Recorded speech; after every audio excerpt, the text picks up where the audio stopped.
Hello, everyone. This is Nina, the main organizer of Language Teachers Festival. And today I have my friend and colleague Lenka Chrenščová with me, who is doing one of the workshops at the festival. And she is going to tell us more about her workshop. So hello, Leni. Welcome to this short interview. And can you please tell us a little bit more about who you are? Hello, Ninka. Thank you for inviting me. I'm really happy I'm the part of this project, this festival. It's great. I'm looking forward to it very much.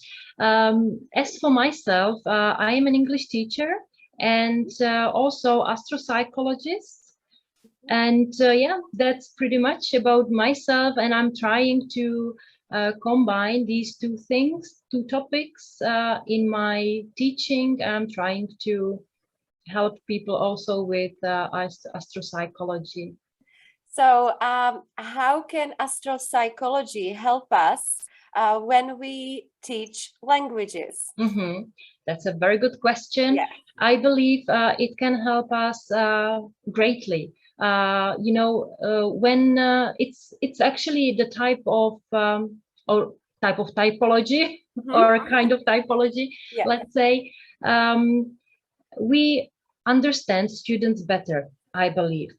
We also understand ourselves better.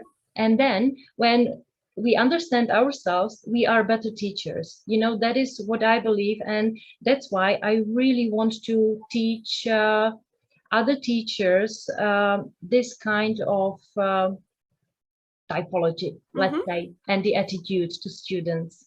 So what are the things that we are going to be looking at when it comes to astropsychology and our students?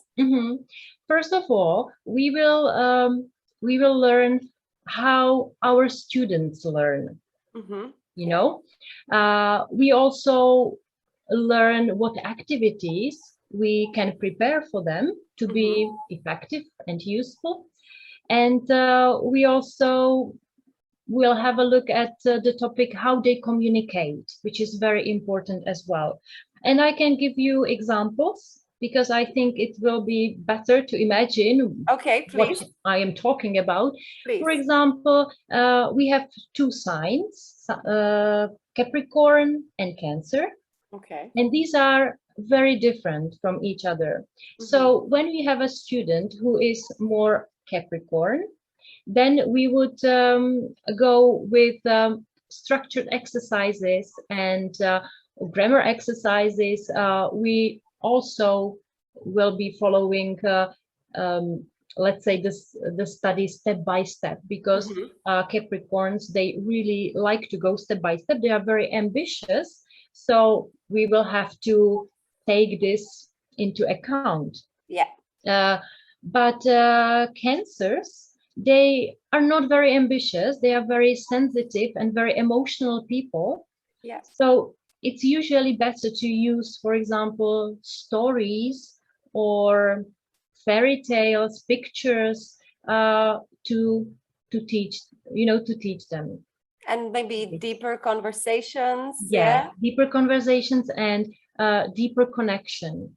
That's what Cancer people really need. They need to feel it. While Capricorns, they really don't need to be deeply connected. And I'm talking about the pure energy. Yes. Of Capricorn and Cancer.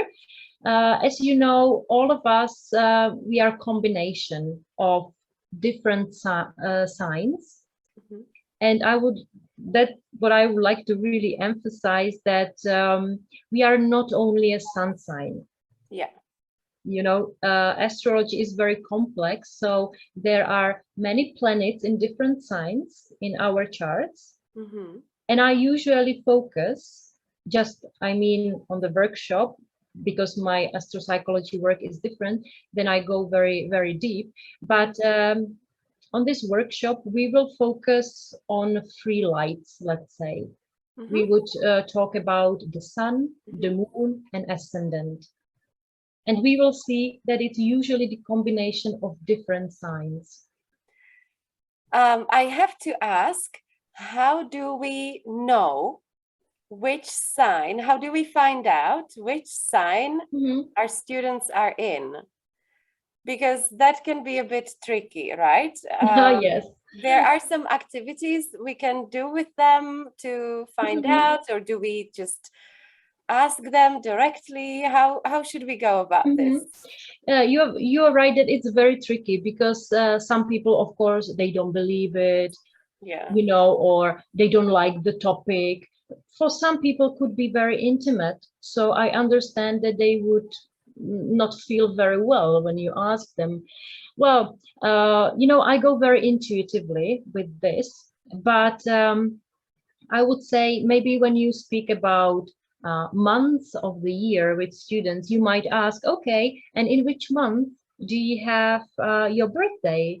You know, while you are asking, okay, in which month we have Christmas, or something like this. So you can ask about birthday as well.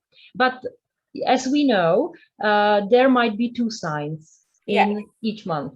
So it's tricky because we can talk. Don't say more. We can talk more about that at the workshop, because I can imagine that the teachers will be asking about that. And I have a few tips as well, because I also like to work with astrology. We've known each other for so many years and discussed astrology. You come to our weekend courses. You've done webinars with me for our Teachers Club, very popular webinars. The teachers always take away so much from your information and your consultations. So it's very complex. And I have experience with using astrology in my courses for many, many years. And I can only support the idea. That's also, of course, why I invited you to have a workshop at the festival. I know how much it can help to get to know our students better, and to really, you know, get more into how they learn, how they need to communicate, what type of activities are good for them. And this, for me personally, is a much better way how to go about student typology, rather than just, oh, he is the visual type, or he is the audio type, right? Exactly. That doesn't work for me, to be honest. I really need to go deeper, and astropsychology helps me to do that. Also, I have to say, because I am not the person who takes into consideration only the sun sign, that's why I can go deeper as well.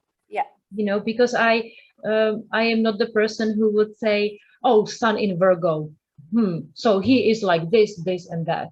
No, I am trying to look deeper. Okay, maybe your sun is in Virgo, so part of your personality is Virgo, but there must be more.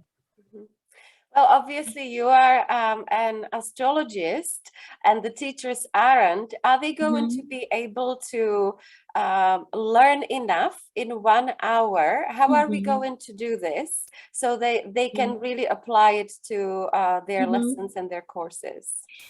You're definitely right that for psychoastro you need to study for years to get the topic. But I really believe that when we use, and I am going to use it, practical examples and specific examples, then the teachers will really get into the topic, because I will also ask about them. About what they feel, exactly, and about their kids, about their partners or family members. So whenever we speak about ourselves, I believe we remember much more, because we experience it through the body, so and mind. And you will also prepare an overview of Yes. all the Mhm. signs, how they learn, what activities to do with them, how to communicate with them so they can leave with something in their hand, yeah, and Mhm. they can focus on the discussion, on the speaking in the workshop, not making notes all the Yes, they time, don't need to right? do that. Yes, because Yeah. the little overview will be prepared, and I believe it'll be, there will be the main facts they need to know. So I believe they will really profit from Yeah. this session. Although 1 hour is really very short, I believe we can Yeah. do a lot. Yes, Mm. yes, yes. I know we usually do 3-hour workshops Oh yeah. together with our students. Yeah, but then we have very long, deep discussions at our Mhm. weekend courses, and you can really help them with their specific issues. And this Yes. is not what the workshop is about. Then, of Mhm. course, they can get in touch with you if they want to discuss something specific afterwards. But this is just a teaser Yes, basically let's to say. to your Mhm. topic and to how important it is. I am so looking forward to this because I know how interactive and practical you make these workshops. So ladies, you are in for a real treat with Lenka. So when you're signing up for the workshops, I highly recommend to sign up for hers, vouching for you, Leni, because this is going to be, I believe, incredibly beneficial for the. I hope so too. Yeah. Yes. Okay. All Okay, right. so see you there. That's it. Yeah. Nothing else to say at the moment because you need to come to the workshop and find out more about the learning styles of your students from this perspective, right? Yes. Okay. See you there, Okay. everyone. Thank you Bye. and see you. Yeah. Bye bye.